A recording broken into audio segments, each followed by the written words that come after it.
तब मेरे को वही इम्प्रेशन था, सूट्स, टैक्स में जाना है अपने को, तो टैक्स में लॉज होते हैं। तो फर्स्ट डे, और उस दिन उन्होंने मुझसे बोला रात को कि आज तेरा पहला दिन है भाई, जल्दी चला जा। 8:30 बजे से रात के, और सुबह आया था 9 बजे में। एग्जैक्टली तो बेसिकली जो प्रोफेसर होते हैं वो एक रिसर्च ओरिएंटेशन से पढ़ाते हैं या थियोरेटिकल नॉलेज स्ट्रॉन्ग करने की कोशिश करते हैं ज़्यादातर। To be able to apply that to a practical situation, थोड़े मॉक कोर्ट रूम एक्सरसाइजेज वगैरह होती हैं, बट एक्चुअली में उसका क्या इम्प्लीकेशन होता है वो वहाँ तक द लॉजिकल कंक्लूजन कभी पहुँचता ही नहीं। In an MNC situation, the legal department is the cost center. It's bleeding money. It's not generating revenue. So that is the reason you will end up getting paid lesser. Alright guys, welcome to the Legal School. आज हमारे साथ है अक्षया Iyer, who is going to help us navigating our career through M&A law practice.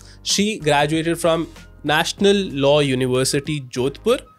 और ये ex partner थी Shardul Amarchand Mangaldas and को में। तो इनको बहुत कुछ पता है M&A के बारे में, लॉयर्स करियर कैसे होने चाहिए, उन सब चीज़ों के बारे में। इस पूरे पॉडकास्ट में हम सब चीज़ों के बारे में अच्छे से बात करेंगे, ढंग से सुनना लास्ट सेकंड तक। Okay, let's start. पहले आप बताओ, आप क्या कहते हैं, स्कूलिंग कहाँ से की आपने? दिल्ली से ही। दिल्ली में कहाँ से? सरदार पटेल विद्यालय। मुझे पता ही नहीं कहाँ पे। लोधी रोड में। अच्छा, बहुत अच्छा स्कूल है। हाँ, अच्छा स्कूल है। अच्छा, but I basically grown up in Karol Bagh. Oh अच्छा। और फिर उसके बाद आपने मतलब स्कूलिंग की, स्कूल में फिर 10th में क्या लिया था? 11th में फिजिक्स, केमिस्ट्री, मैथ्स, इकोनॉमिक्स। अच्छा, हाँ, यहाँ इसलिए पूछता हूँ मैं ये सवाल क्योंकि मुझे पता है कि कोई झोल मिलेगा। तो फिर उसके बाद आपने फिजिक्स, केमिस्ट्री, मैथ्स, इंजीनियरिंग करने का प्लान था? नहीं, इंजीनियरिंग नहीं करने का प्लान था, एयरफोर्स में घुसने का प्लान था। अच्छा, मुझे पायलट बनना था। पर मेरी आंखें अलाउ नहीं करती। क्यों? बहुत सॉलिड पावर है मेरी आंखों में। तो उसका तो हो नहीं जाता ऑपरेशन वगैरह? नहीं, वो बिना ऑपरेशन के बिना ही अप्लाई करना पड़ता है। चलो ठीक है, फिर वो सपना टूट गया, बट कोई बात नहीं। फिर उसके बाद आपने सोचा लॉयर बनना है? हाँ, फिर तो मुझे पता था कि इंजीनियरिंग नहीं करनी है, मेडिसिन नहीं करनी है। वो स्कूल के बिल बोर्ड पे वो किसी ने पर्ची लगा दी थी कि लॉ एंट्रेंस के लिए ओरिएंटेशन सेशन हो रही है, तो हम पहुंच गए। मुझे कोई आइडिया नहीं था। मजा आ गया उसमें। हाँ, it seemed like a lot of fun. तो सही। फिर सूट देखा आपने कभी? हाँ, while I was in college it came out. चलो लेट हो गए, मतलब 12वीं में अगर वही देख लेते तो वो शायद वहीं पे ओरिएंटेशन में जाना पड़ता। नहीं, पर I mean because it came out while we were in college, मुझे लगा कि मेरी नौकरी ऐसी ही होगी। हम सबको ऐसा लगता है। हाँ, उसका बिल्कुल ऑपोजिट सिचुएशन। ठीक है, मतलब ऑपोजिट क्यों कह रहे हो, बताओ। नहीं, मतलब इतना अच्छा कोई नहीं लगता ऑफिस में कि आप 12-18 घंटे काम करने के बाद एक तो इतने वाले स्टाइल मारने वाले मोमेंट होते भी नहीं ना। हाँ, महीने में एक बार कभी ऐसा हो जाए कि आप स्टाइल मार दो किसी के आगे, सर के शायद ऐसे होगा सर। सबको अरे वाह अक्षया, तुम तो मतलब छा गई। ठीक है, फिर आपने 12th में ये डिसाइड कर लिया आपको लॉ करनी है। Then you went for CLAT. Yes, I went for CLAT. फिर then you went for NSU, NLU Jodhpur. Yes, ठीक है। और फिर वहां पे 5 साल आपने बताया? हाँ जी। सही। वो कैसा था? वो अच्छा था। मैंने ज्यादा पढ़ाई नहीं की। अच्छा। So I was not one of the top ranking students, but मैंने बहुत अलग चीजें की। एंड NLU जोधपुर में ऐसा होता है जैसे कि 4th ईयर में you can choose a specialisation. So I have my honours degrees in constitutional law. Okay. क्योंकि the whole reason I thought law would be a good idea was because I wanted to become like a civil rights practitioner. देश के लिए काम देश के लिए काम करेंगे, लोगों के लिए काम करेंगे। करेक्ट, कर भी रहे हो आप? अब कर रही हो। यस। ठीक है, फिर उसके बाद आपने जो 4 साल जब आपने बताया, आपने 5 साल बताया, सॉरी, फिर उसके मतलब उस दौरान क्या चल रहा था कि आपको ह्यूमन राइट्स लॉयर बनना है या फिर ऐसा लॉयर बनना है बेसिकली जो लिटिगेटर? हाँ, मतलब आपको लोगों के हित में डायरेक्टली काम करना है। And then how did this happen that you what, चलो मैं ऐसे पूछता हूँ कि आप फिर उसके बाद आपने किस तरह की जॉब करी? Did you get into litigation? तो द थिंग इज मैं फर्स्ट जनरेशन लॉयर हूँ। कोई कॉन्टैक्ट्स, कुछ फैमिली कनेक्शन कुछ नहीं था। तो वो जो ईमेल भेज के इंटर्नशिप के लिए अप्लाई करते हैं वही सिस्टम था। तो लास्ट ईयर में होता है 6 months के लिए, right? नहीं, तो हमारा internship every semester break we had to intern. So the last couple of years, what had happened was that because I was not very high ranking and I had a constitutional law honors specialization, कुछ मिल नहीं रहा था to intern with. And also it was the time when India was still dealing with the economic downturn. 2012-13. तो जो पहली जगह ने मुझे इंटर्नशिप दी, मैंने वहाँ इंटर्नशिप कर ली, which was Majmudar and partners in Mumbai. Okay. And उनको बड़ी फर्म है तो. हाँ, इट्स वेरी वेल नोन. तो उन्होंने मेरे को पहले दिन बोल दिया था, बाय द वे, इंटर्नशिप के, कि देखो, we have frozen our hiring, we have hired however we wanted to, आप इंटर्न कर लो, but don't expect a job at the end of it. Okay. तो मैंने कहा अच्छा ठीक है, देखी जाएगी. बट उनको काम पसंद आ गया और दे दी उन्होंने मुझे नौकरी. मैंने ले भी ली. सही. फिर आप वहाँ पे काम किया. हाँ. So then I accidentally I became an M&A lawyer. उनके साथ मैंने कुछ महीने काम किया. वो वाली बात होती है, मॉडेस्टी वाली बात होती है. आपने किया है, चूज किया है, एक्सेप्ट करो. मैंने चूज किया M&A लॉयर बनने का. नहीं, ऑफ कोर्स मेरे को इस बात से प्रॉब्लम इसलिए है क्योंकि मैं भी ऐसा ही हूँ. मैं भी सबको सीए हो गई, और फिर सामने वाला बंदा मुझे ये बताता है हो गई, मतलब ऐसे कैसे हो गई. तो फिर मैं उसे कहता हूँ कि मतलब I have been put to this test कि भाई ऐसे कैसे हो गई. तो मैं कहता हूँ यार मतलब ठीक है, आप सही कह रहे हो. बट मेरा भी ऐसा ही है कि आई डू नॉट टेक वही कि हो गया, मतलब हाँ चलो ठीक है. फिर आपने तो basically that time is like कि नौकरी दे रहा है कोई, and I should definitely take it sort of situation. तो मैंने ले लिया, but I didn't know anything about the subject. हाँ, बट वो तो हर चीज के, हर करियर में होता है, पता है आपको. हाँ. मैंने जब सीए करी थी तो मुझे ऐसा लगा कि अगेन मुझे ऐसा, मैंने कोई पिक्चर देख ली जहाँ पे कोई बंदा टैक्स के लॉस फेंक रहा है.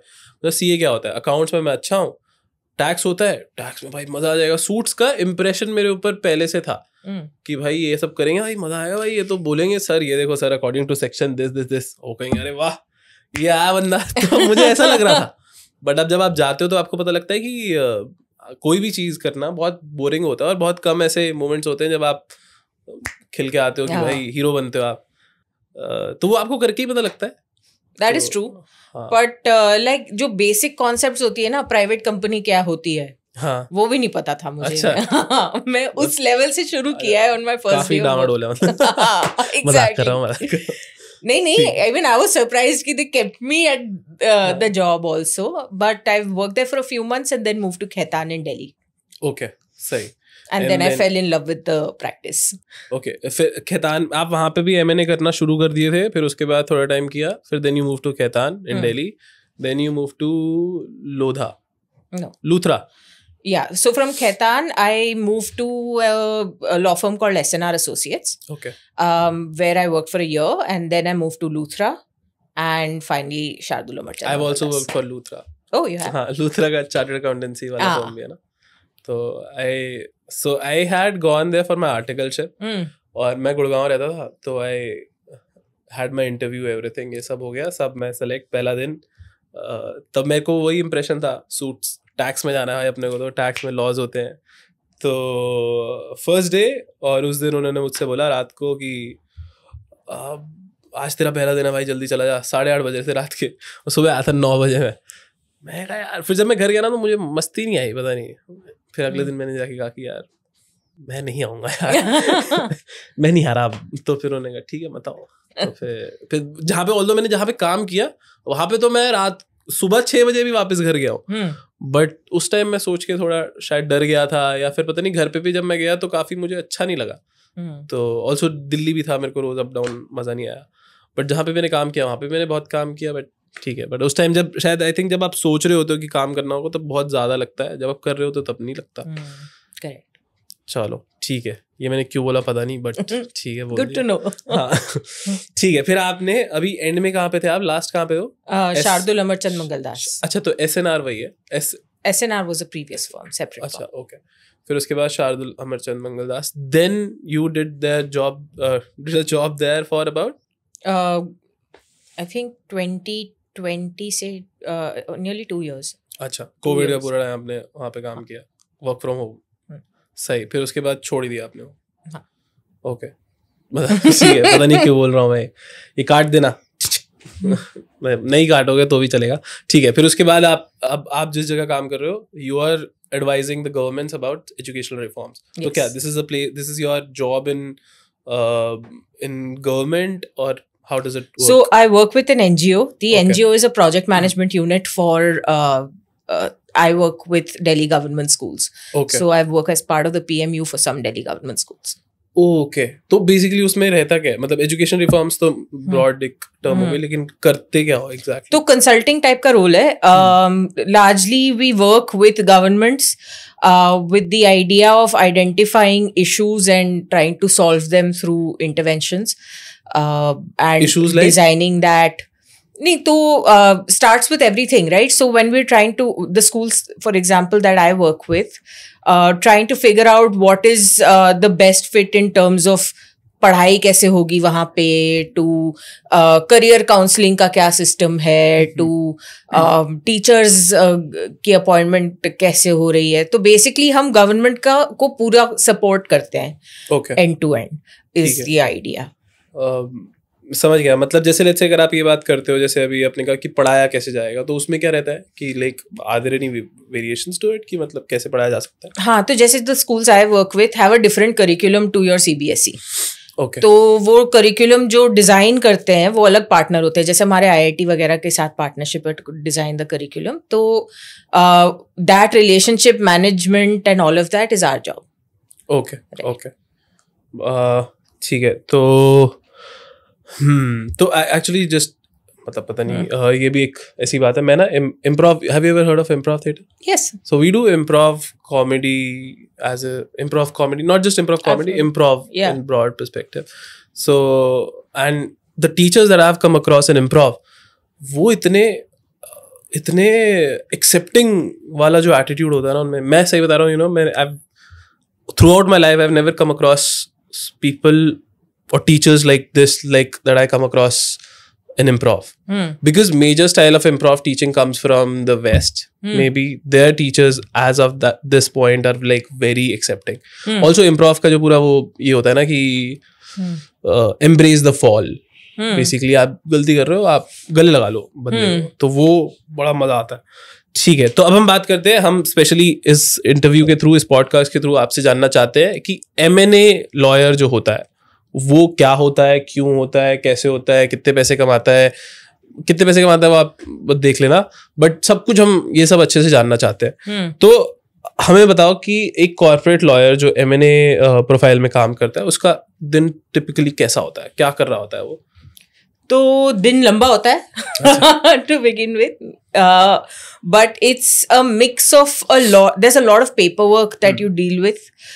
सो इट्स अ मिक्स ऑफ, जैसे डिपेंड करता है day to day. If I am working on a due diligence से, तो मेरा पूरा टाइम वो ड्यू डिलिजेंस करने में जाएगा. So I will be looking at papers, I will be doing my research, I will be drafting a report. There is a lot of back and forth with seniors because liability or itni zyada hoti hai that you know you always need to have, stake is high, the stakes are high. अगर documentation कर रही हूँ तो मेरा बहुत सारा time contract बनाने में या कॉन्ट्रैक्ट रिव्यू करने में, उसका आसपास का रिसर्च करने में, negotiating that with counter parties, बहुत सारी मीटिंग्स, बहुत सारी कॉल्स होती हैं. तो हाँ, it's a long day, but it's very very action packed. Lot of readings, lot of analysis, lot of meetings. That's pretty much it. सही, ठीक. और फिर and lots of deadlines. Also deadlines. हाँ, मतलब all this under deadlines. सही. So what quality do you think one M&A lawyer should have? I think more than anything else, resilience. क्योंकि tough environment है to work in the sense of क्योंकि stakes इतने high है, stress बहुत बढ़ जाता है, deadlines बहुत crunched हैं, तो it's very very very fast paced and can be very stressful as well.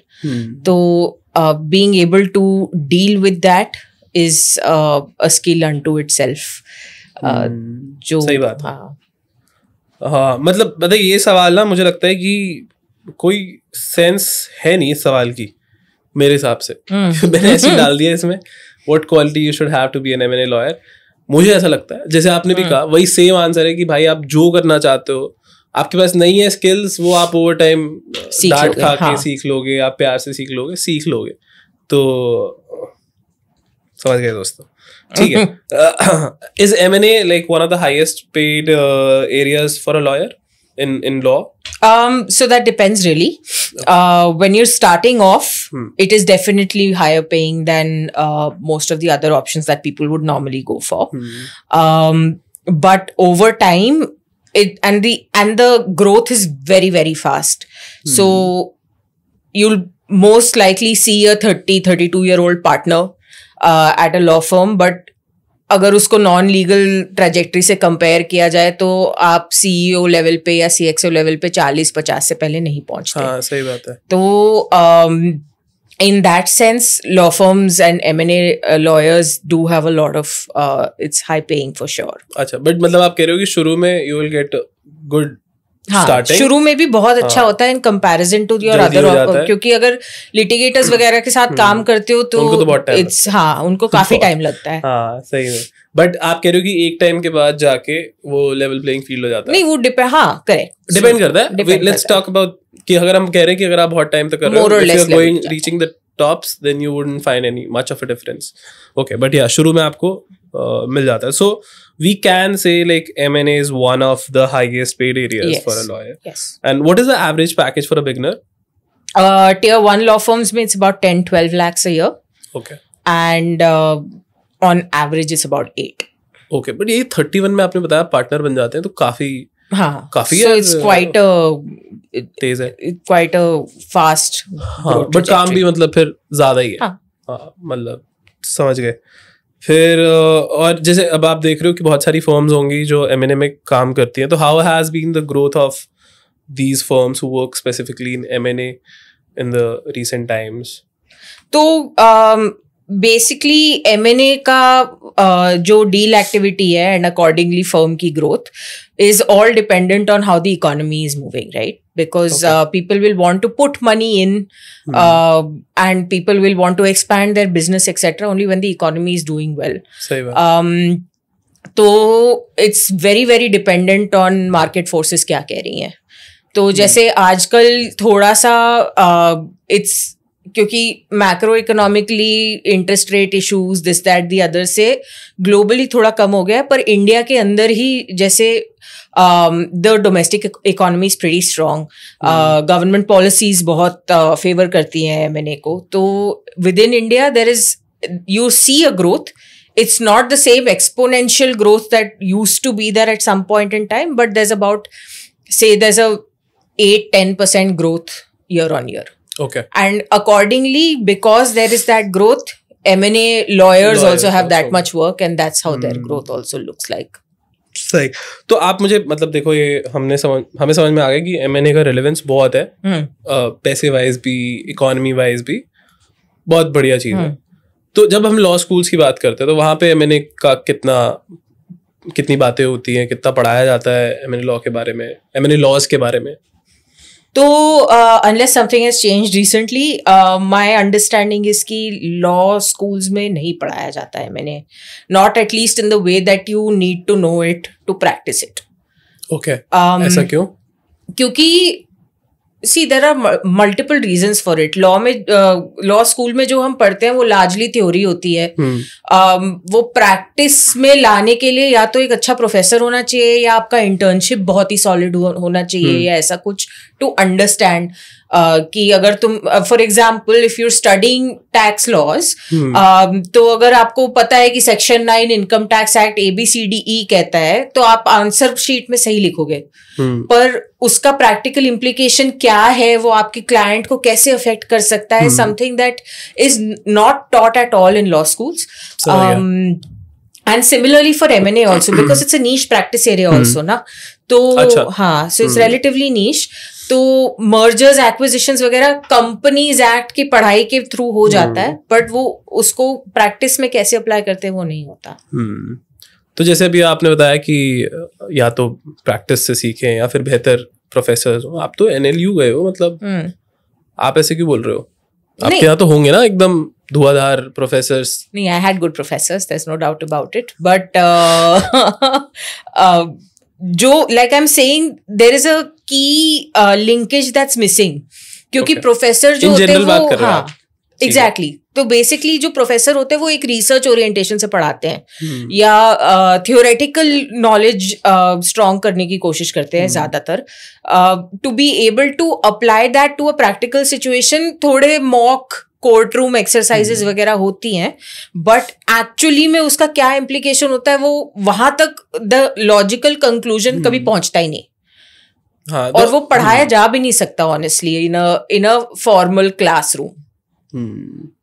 जैसे आपकी भी पढ़ाई में हुआ होगा ना कि आपने सारा पढ़ लिया पर आपको पता नहीं कि क्लाइंट को बताना क्या है।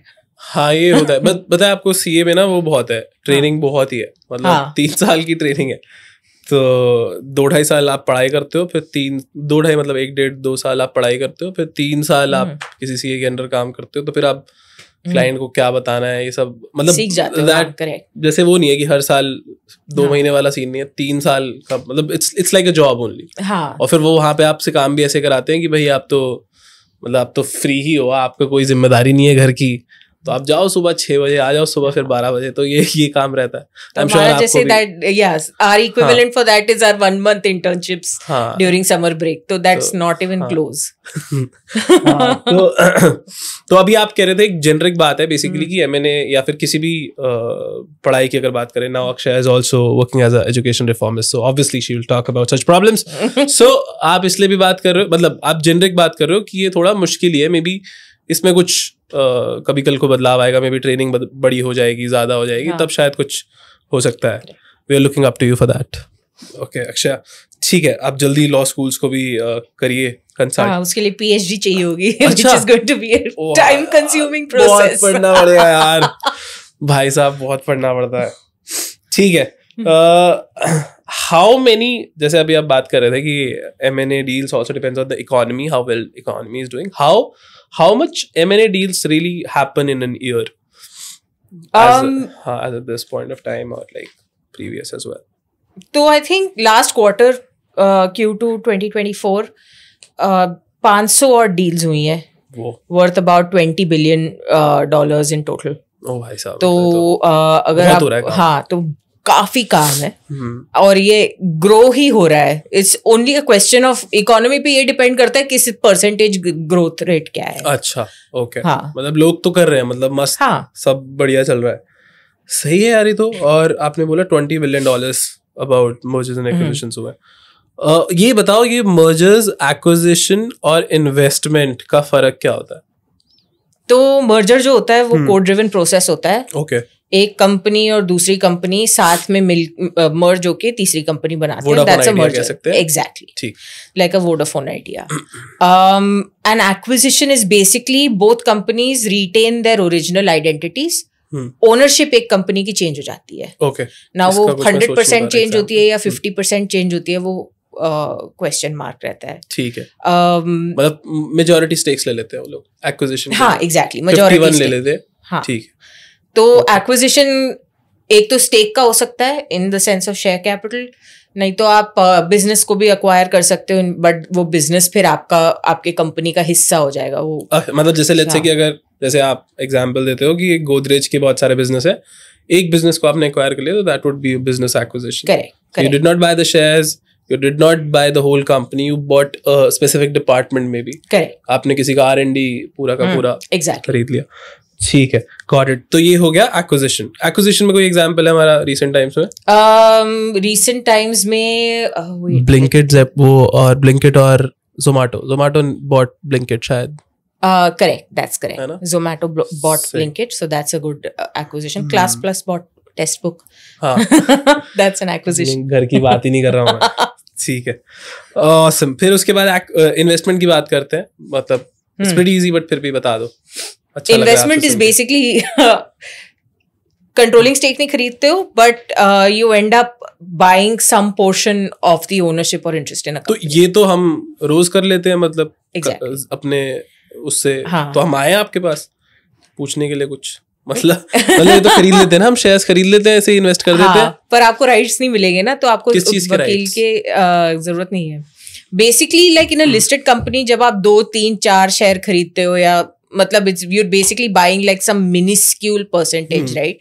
जो आपके राइट्स हैं एज अ शेयर होल्डर जो भी गवर्नड है, वो they will be governed by publicly available documents. You don't have the ability to negotiate those. So when you make that decision to invest, आपका कॉस्ट बेनिफिट एनालिसिस होता है, okay, right? आपके दिमाग में, plus the laws that govern like a listed company में share खरीदना is are pro investor in that sense.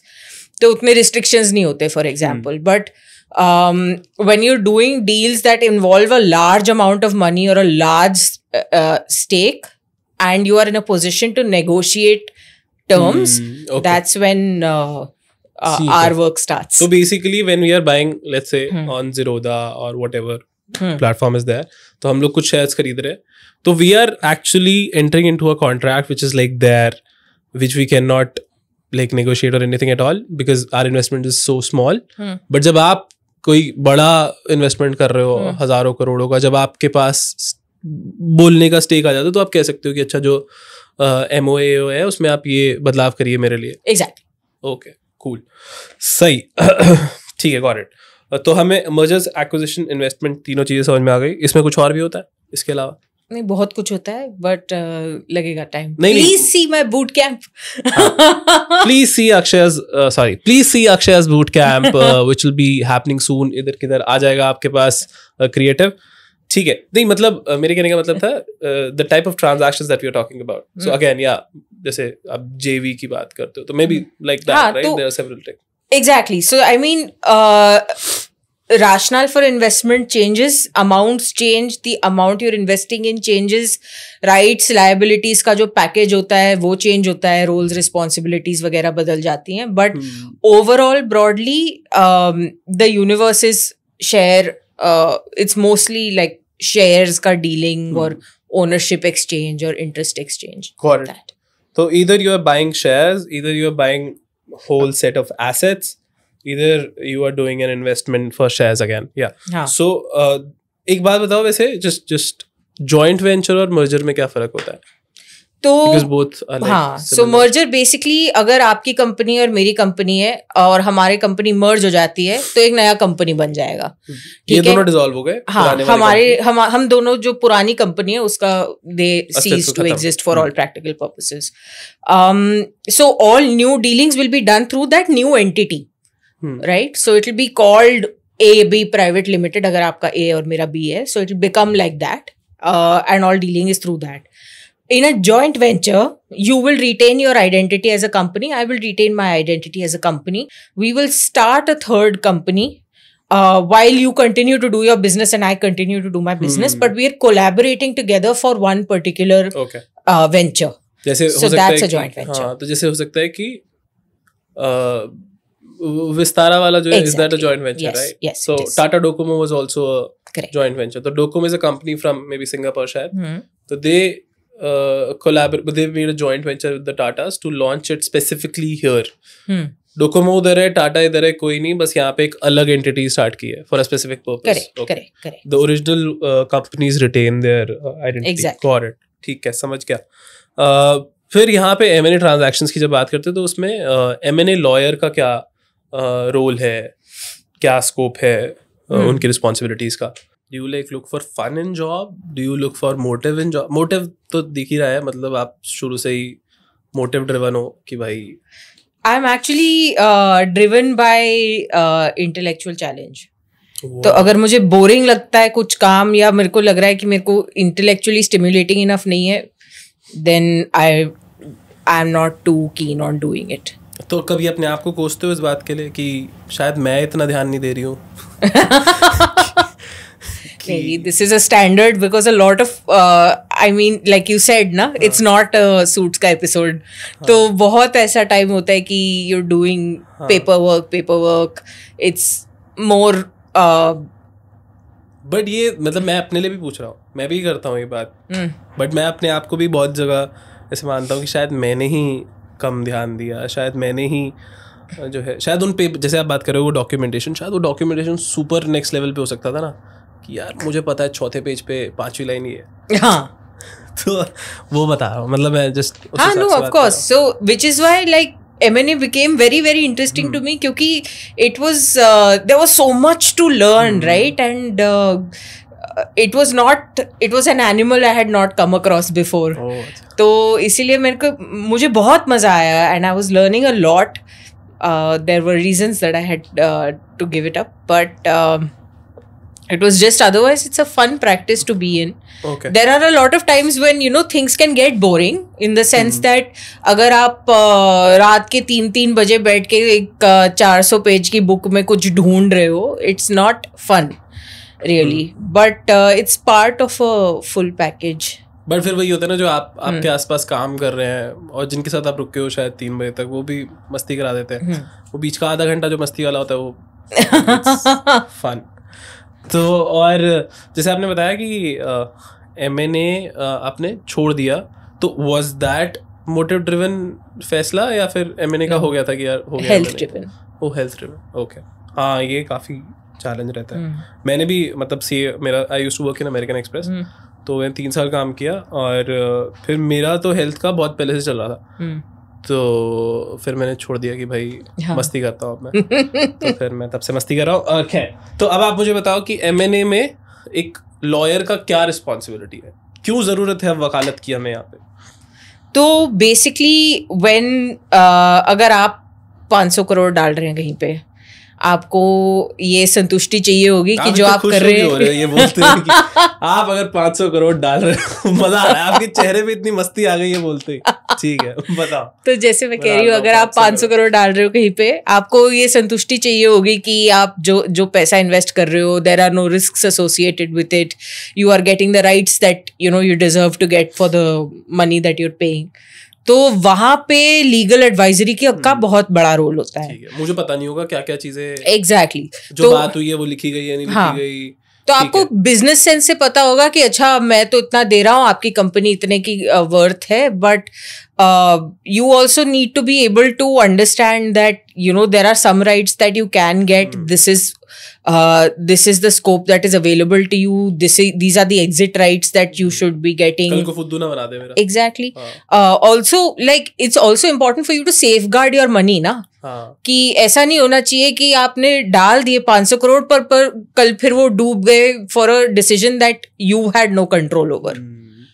So the idea is to find a way to safeguard the money that you're putting in. Okay. And for that, to apprise you of your risks, the benefits that you may be getting, potential liabilities you may be acquiring, legal advisory is important. The same, similarly, there are financial advisors who will advise on financial risks and stuff. Okay. So तो अभी आपने एक बात बोली potential liabilities, तो वहाँ पे तो एक काफी स्कोप बड़ा हो जाता है, I think रिस्क का, कि भाई आप कोई बिजनेस एक्वायर कर रहे हो, it would have a potential, it would have liabilities that you might not be aware about. Correct. और ये डिस्क्लोजर वाले पंगे भी आते होंगे कि ऐसा होता है कभी कि you would have come across some deal जहाँ पे डिस्क्लोजर नहीं हुआ ढंग से, बट जब आप डॉक्यूमेंटेशन चेक कर रहे हो तब कुछ और हाँ, ये this is quite a common practice, because when quite a common no, the reason I'm saying that is because when two CEOs are talking to each other na, these are not things that they talk about obviously. हाँ, तो उनको macro level पे big picture they are seeing a synergy to find कि अच्छा ये potential liability है जहाँ पे बड़ी पेनल्टी लग सकती है या डायरेक्टर जेल जा सकता है, वो हमारा काम होता है। तो which is why there's a due diligence process that is done, right? And when you do a due diligence process, you will find issues and advise your client कि अच्छा हमें paperwork देख के ये issue निकला है, तो accordingly आपको क्या करना चाहिए वो risk mitigate करने के लिए। Okay. तो अभी समझ में मोटा मोटा मुझे ये आया, let's say two big people talking about कि भैया अच्छा ये सब हो रहा है, इन्वेस्टमेंट हो रही है, मर्जर हो रहा है, जो भी हो रहा है, ये सब हो रहा है, एंड डिसाइड हो जाता है, then it comes to M&A lawyers, वो फिगर आउट करते हैं जो बात हुई है उस हिसाब से डॉक्यूमेंटेशन हो जाए, कोई ऐसी बात ना हो जो आपसे छुपी हुई हो, जैसे लेट्स से कि अगर उनका कोई टैक्स का या कोई ऐसा लॉ सूट चल रहा है जिसमें वो फंस सकते हैं, बहुत सारी बड़ी लायबिलिटी आ सकती है, तो ये आप इंश्योर करके निकाल के बता देते हो, देखो भाई साहब ये दिक्कतें हैं। करेक्ट। तो इससे जो है जो बंदा पैसे लगा रहा है उसके लिए बेहतर हो जाता है। तो that's why in broad sense, वैसे तो बहुत कुछ स्पेसिफिक होगा, but in broad sense this is why M&A lawyers are required for an M&A deal. So that's one piece of it. Yeah, that's one piece of it. Yeah, that's what I said. So I mean other than that, to the contract portion of it, which is where you get your legally enforceable document, that is our job to make.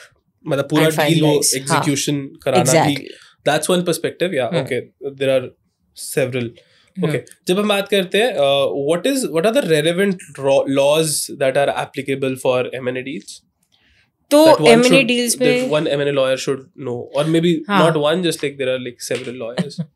So the laws that one would commonly use when you're doing an M&A transaction are, you'll have the Contract Act for sure because you're going to be drafting a contract, companies law, foreign investors या foreign outbound investment या ऐसा कुछ है तो foreign exchange management act, listed है तो SEBI, end of course depending on which sector you operate in, it's a question of looking at those sectors. हाँ, okay, bank है तो बैंकिंग के, टेलीकॉम है तो जो वगैरह के जो होते हैं. Okay, got it. Company law, contract laws, these SEBI, ये सब लोग तो रिलेवेंट है ही. देन इंडस्ट्री स्पेसिफिक लॉज भी एप्लीकेबल है. तो इसके लिए जनरली एक M&A लॉयर नहीं होता होगा, like team you normally have a team on both sides of the table. Okay, तो उसमें भी मतलब जैसे लेट्स से कि अगर एक जो क्लाइंट का टीम है उसमें हर एक लॉ का एक्सपर्ट होते होंगे ना, जैसे इनकम टैक्स के अलग एक्सपर्ट होते होंगे. So normally how it works is that you will have a separate M&A team that is doing all the deal work. When you need specialist advisory in terms of say tax के advisory चाहिए तो हमारा we will pull in people to help with that. Cool, got it. सही. मतलब सब कुछ, मतलब मेरे कहने का मतलब है कि हर चीज में एक्सपर्ट होने की जरूरत नहीं है. You need to like know. हाँ, you just need to know where to look and how to look is the primary thing. Cool. ठीक है. और जैसे let's say कि आप M&A, let's say one M&A deal is happening. What are the kind of approvals that are required? And also, is it tough in our country to get these approvals? Because जैसे बोलते हैं कि ease to do business में कितना India आगे है या पीछे, तो उसमें इसमें M&A deals में क्या relevance है उसका? तो to answer your first question, क्या approval लगती है, depends entirely on the fact pattern. Board approval तो पक्का लगती है, directors approvals. In some cases you'll need shareholders approval. When you talk about regulatory authorities, it depends largely on जैसे अगर if you want to do something that is not permitted directly under the automatic route is what you would call it under FEMA, then you will need permissions for that. So it really entirely depends on the deal structure, the nature of the target, all of that. कभी अगर आपको if you're investing in a pharma company, then you'll need separate permissions. If you're investing in a telecom company, you'll need permissions. So I mean it depends. एक बात बताओ, जैसे let's say we talked about कि जैसे अभी हमने example लिया कि मेरे को 500 करोड़ डालने हैं यहाँ पे, तो M&A लॉयर्स की अगर बात करें, M&A स्पेसिफिक अगर बात करें, तो where do they enter like before, let's say अगर मैं सोचता हूँ कि जैसे रिलायंस का आप एग्जांपल लेते हो कि रिलायंस ने सोचा कि उनको अपना टॉय इंडस्ट्री में घुसना है, तो डू यू एंटर देयर कि अच्छा सर अब हम देख लेते हैं कहाँ जाना है, आपको क्या करना है, या फिर वो डिसाइड कर लेते हैं कि हम हैमलेस खरीदेंगे और फिर आता है आपका काम या फिर लॉयर्स का काम? तो अगर आप इन हाउस काउंसिल हो, आप रिलायंस की लीगल टीम में काम करते हो, तो chances are you will be involved at the deal evaluation stage. Okay, when they are evaluating की पोटेंशियल टारगेट्स कौन सी हैं, कौन से, जब आपने सेलेक्ट किया हैमले उससे पहले. हाँ, correct. So they will have may be like a 4, 5, 10 people का शॉर्ट लिस्ट नो, जो इन्वेस्टमेंट बैंकर या कोई भी लाके देगा. उसका जो इनिशियल वो है, chances are your internal legal department would be involved in that. Law firm वाले usually get hired after the target has been identified usually. ठीक. अच्छा, तो जैसे भी हम बात कर रहे हैं कि इन हाउस M&A डिपार्टमेंट्स भी होते हैं, कंसल्टेंट मतलब फर्म्स भी होती है. So in terms of career for an individual, is there any specific things that they should look at कि मुझे कहाँ जाना चाहिए, कंसल्टिंग में जाना चाहिए या कॉर्पोरेट में जाना चाहिए? नहीं, तो the thing is it's a question of आपका टेम्परामेंट क्या है, आपका काम करने का स्टाइल क्या है, एक्सेट्रा. जैसे अगर आप इन हाउस लीगल डिपार्टमेंट में काम करते हो एक MNC के, तो the way you will approach a problem will be very different from a way a law firm approaches it. क्योंकि in an in-house legal department, you're looking at it from a strategic perspective, from a business perspective. Your CEO will call and say, मुझे नहीं चाहिए 400 page का report, मुझे 2 point email पे लिख के दो, and you have to evaluate it in those terms, right? But when you're talking about a law firm, they will be doing a lot more in-depth work because वही उनका primary focus है. उनका जो motivation है वो अलग है. So it's a question of what you want to do. ठीक है. And yeah. और अगर वैसे बात करें कि career in terms of like money, is it like more is there more money when you get into consulting और ऐसा कुछ है क्या difference? हाँ, so law firms in general pay more than in-house roles. Okay. At least at the entry level. Okay, ऐसा क्यों होता है? इसका टैक्सेशन रीजन है प्राइमरीली. क्या रीजन है टैक्सेशन, बताओ. Law firms, basically when I work with a law firm, I'm not an employee, I'm a consultant. तो मेरा जो टैक्स कटता है वो 10% पे कटता है और मेरी टैक्स रिटर्न्स वैसे फाइल होती हैं. अच्छा. Versus when I am with an MNC जहाँ पे सैलरी का बताओ ना. क्या बताओ? सैलरी का बताओ. सैलरी ये सब तो मैं तो हम देख लेंगे, ऑडियंस देख लेगी, अपने आप टैक्स भर लेगी. हाँ, वो बताओ सैलरी में फर्क है या नहीं है? हाँ, सैलरी में फर्क है. हाँ, तो वही क्यों है? क्योंकि that's actually a good question. I'm not really sure why. But है फर्क. काम होता है ना शायद consulting नहीं, में. basically I'll tell you what the difference is. The difference is कि when you're in an MNC situation, the legal department is the cost center. It's bleeding money. It's not generating revenue. Oh. So that is the reason you will end up getting paid lesser. सही है, बढ़िया deep बात हो गई तो मजा आ गया. ठीक है. आई थिंक वो आपने आंसर कर दिया. मैंने क्वेश्चन लिखा था, do you face any bureaucratic challenges in executing deals? तो आई थिंक वो दैट डिपेंड्स कि किस तरह के laws depends on which regulatory authority you are talking. हाँ, ठीक है. बट लेट्स से कि बट आप इसको आंसर कर ही सकते हो थोड़ा. सो इन जनरल जैसे जो कॉमन वाली होती है ना दैट वी यूज, जैसे ROC रजिस्ट्रार ऑफ कंपनीज का बहुत काम होता है. वो सब बहुत स्मूथ है. CCI का बहुत काम होता है when you are talking about large transactions, so that is also relatively smooth. So processes over the years have become much easier and more investor friendly. Okay, got it. Cool. And जैसे हम बोलते हैं कि कैसे, जैसे हम बोलते हैं ना कि स्टार्टअप से किसी ने एग्जिट ले लिया या फिर हम बोलते हैं कि फंडिंग उठा ली, इनका क्या मतलब होता है in the mergers and acquisition space? What does it really mean? तो ये बेसिकली इसका मतलब ये होता है कि स्टार्टअप के पास एक नया प्राइवेट इक्विटी या वेंचर कैपिटल इन्वेस्टर है. ओके. या वो कौन सी की बात कर रहे हो? देखो दो अलग अलग चीजें हैं. तो एग्जिट या फंडिंग उठा ली, एग्जिट ले लिया, दो अलग अलग चीजें हैं. तो जब कहते हो फंडिंग उठा ली तो इसका मतलब ये है कि प्राइवेट इक्विटी या वेंचर कैपिटल इन्वेस्टर ने पैसे डाले कंपनी में. ठीक है. विच मीन्स कि जैसे मैं एक बहुत बड़ी प्राइवेट इक्विटी फंड हूँ, मैंने आपकी स्टार्टअप में पैसे डाले हैं, which means I am now a shareholder in your company, and the reason I have invested is to make a good return out of however you run your business. 5-6 साल बाद when I have felt like it's a good time for me to realize my return, मैं exit कर लूँगी and I will sell my stake off to somebody else most likely. ठीक है. And that is called मैंने exit कर ली. ठीक है. अब मुझे ये बताओ, मैं इस पर्सपेक्टिव से पूछ रहा हूँ कि जैसे आपने किसी कंपनी में इन्वेस्ट किया, ठीक है, और आपने परचेज नहीं किए शेयर, सब्सक्राइब किए शेयर, ठीक है.